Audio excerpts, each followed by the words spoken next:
I'm from Afghanistan and I'm living in Iran now.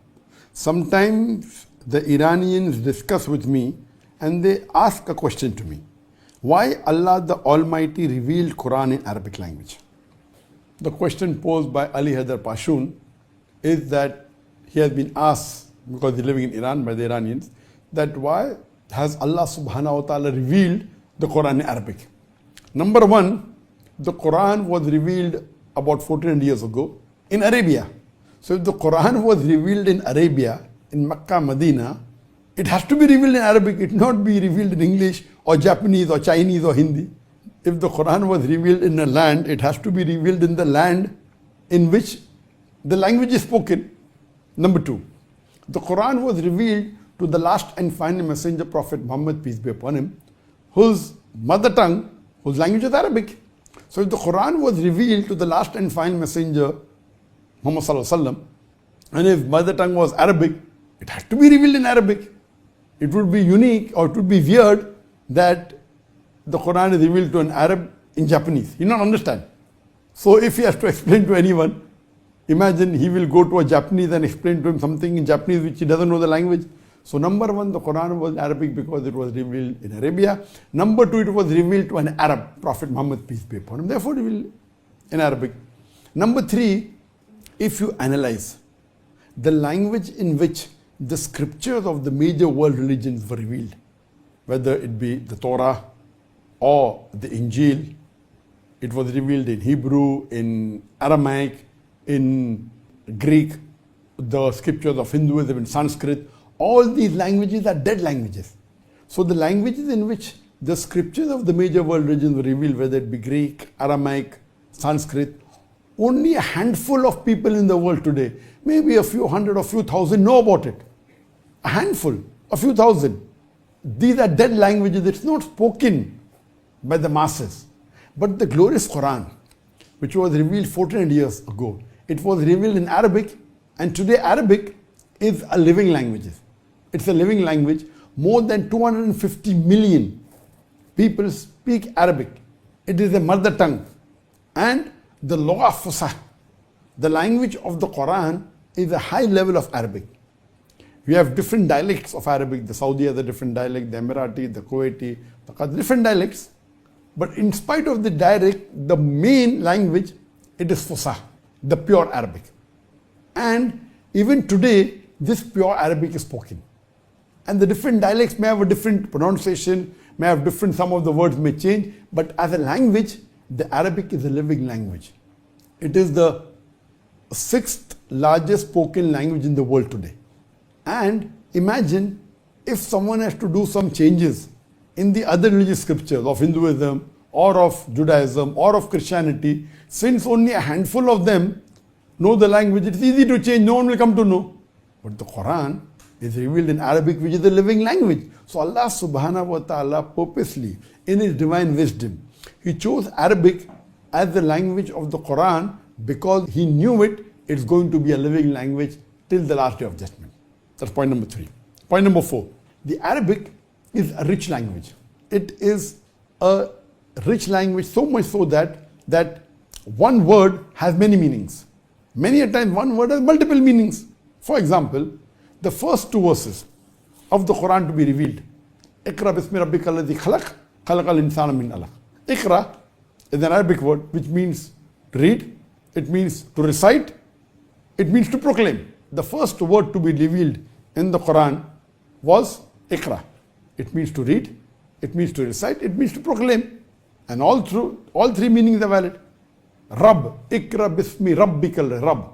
Rabb means Lord. Rabb means cherisher. Rabb means sustainer. So this word Rabb has a variety of meanings. In one Arabic word, if I have to explain in English, I would say it is Lord, cherisher, sustainer. Iqra bismi rabbikal ladhi khalaq, khalaqal insana min alaq. Alaq. Alaq, as I said, is an Arabic word which means a leech-like substance. Alaq also means something which clings. Alaqa also means a congealed clot of blood. And the beauty of the Quran is all three meanings are correct. Today science tells us that the initial stage of embryo looks like a leech. We know today that the embryo clings to the uterine wall, so the second meaning, clinging, is also correct. And the third, the congealed clot of blood. The initial stages of embryo looks like a congealed clot of blood. So in that one word alaqa, Allah is giving us 3 scientific facts. That the embryo initially looks like a congealed clot of blood, it clings to the uterine wall, it looks like a leech. So imagine, this is the beauty of the Arabic language. One word has many meanings. This is the 4th reason.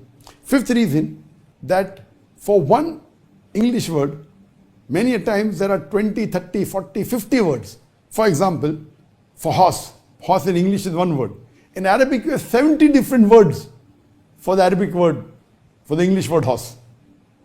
Lion has various words. So one English word, you can say in 20, 30, 40, 50 different words in Arabic. This is the beauty of the language.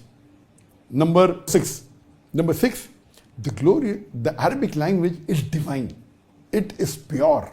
It is phenomenal. So much so that, point number 7, if you read the Quran, the more you read the Quran, the more you enjoy. Normal book, you read once, twice, thrice maximum. After that it is boring, same thing what to read. The beauty of the Quran is, the more you read the Quran, the more you enjoy, the more you understand. That same verse of the Quran can satisfy an intellectual, even a common man. Because that one word has various meanings. So it satisfies an intellectual scientifically, it satisfies the layman in a different way. That is the beauty of the Quran. It is a universal book. The point to be noted, point number 6, that the Quran, when a person reads, a layman reads, he enjoys, an intellectual reads, he enjoys. Point number 7, the same Quranic verse has various meanings. The more you read it, the more you enjoy it, the more you learn, and the more you get hooked onto the Quran. Point number 8, the Arabic script. If you compare to the other languages like English, the Arabic is more concise. For example, if I have to write Muhammad in Arabic, it is Mim, Ha, Mim, Dal, 4 letters. If I have to write in English, Muhammad, M, U, H, A, M, M, A, D, 8 letters. The space taken is much less in Arabic. The alphabets are much less. We have Fatha Dhamma. The ink required is less. The page required is less. So if you do analysis, the Arabic requires 1/3 to 50%. 1/3 to 50% of the space, the ink, the page, as compared to other normal languages like English, etc. And the last point is that it is a universal book. The Quran in Arabic is not only meant only for the Arabs, it's meant for the whole of humanity. Whether you're an Englishman, a Frenchman, or a Japanese, the Quran can be translated. Though the language is very pure, it's an untranslatable book. But whatever translation you have, it can be given to those who don't understand Arabic. It has a lot of information. It has information of how to lead your life. It has information of the dunya, information of the akhirah, it has information of science. It is a universal book. It's meant for the whole of humanity. Because the Arabic is so powerful, so sublime, so divine, so rich. Because of this Arabic language, the Quran is the most positive book in the world. Because of the Arabic language, the Quran is a proclamation to humanity. It is a fountain of mercy and wisdom. It's the future world constitution. It's a fountain of mercy and wisdom. It's a warning to the heedless. It's a guide to the erring. It's assurance to those in doubt. It's a solace to the suffering and a hope to those in despair. So the Arabic language is so pure. Because of that, it uplifts the Quran and unlike any other religious scripture. Hope that answers the question.